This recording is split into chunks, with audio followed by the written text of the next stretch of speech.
the central factor in the relationship between India and the United States is India and the United States. The ceasefire was something which was negotiated between the DGMOs of the two countries. So I will leave it at that. On the terrorism issue, again, look, it is a fact that countries, often countries do not take a position when some other country is a victim of terrorism, which they would do when they themselves are. We have, in that respect, honestly been much more consistent and principled.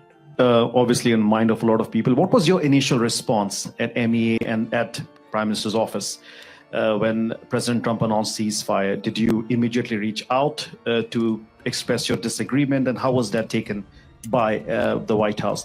2 years ago, second question. 2 years ago, I asked you in one of these briefings, and you noted that Pakistan was no longer a central piece to bilateral relationship between India and the US. Has that changed now after Operation Sindoor? And third, do you believe there is a double standard when it comes to terrorism, when it happens in countries like India versus the West? Do you think Western countries see it differently, terrorism happening on their shores versus when it happens abroad? Thank you.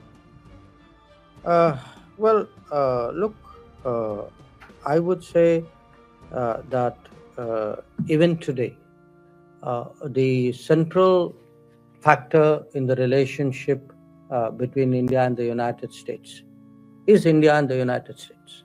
It is our complementarity in many ways.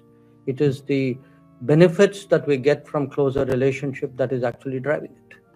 It is not, big relationships are not forged in terms of third countries and where they fit. The comment I made to you earlier, I would say applies even today. That if I am talking about the when I'm looking at the future of our ties with the United States, or if I even look back at the progress in our ties with the United States over the last 20 years, I would put it to you, a lot of it is, it's about trade, it is about investment, it is about technology, it is about mobility, it is about energy, it is about defense. So I would really urge you to get over the idea that we need to define ourselves vis-a-vis third countries in order to forge ahead somewhere. That is not the case. We are a big country.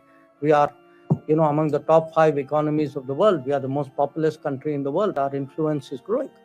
We must have that self-confidence, even in asking questions. I think the record of what happened at that time was very clear. The ceasefire was something which was negotiated between the DGMOs of the two countries. So I will leave it at that.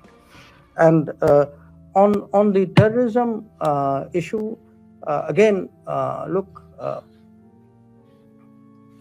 it is a fact that countries, often countries do not take a position when some other country is a victim of terrorism, which they would do when they themselves are. We have, in that respect, honestly been much more consistent and principled.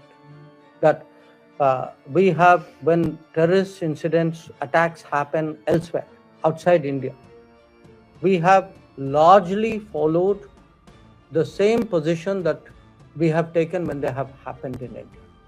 So, is your point that others not doing it? My answer to you is yes, you are right. Many of them are not doing it or not doing it sufficiently enough.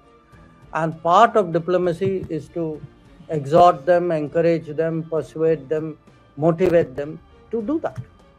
And which is why it's important to speak up, and which is why it's important to carry them with us to the best possible degree.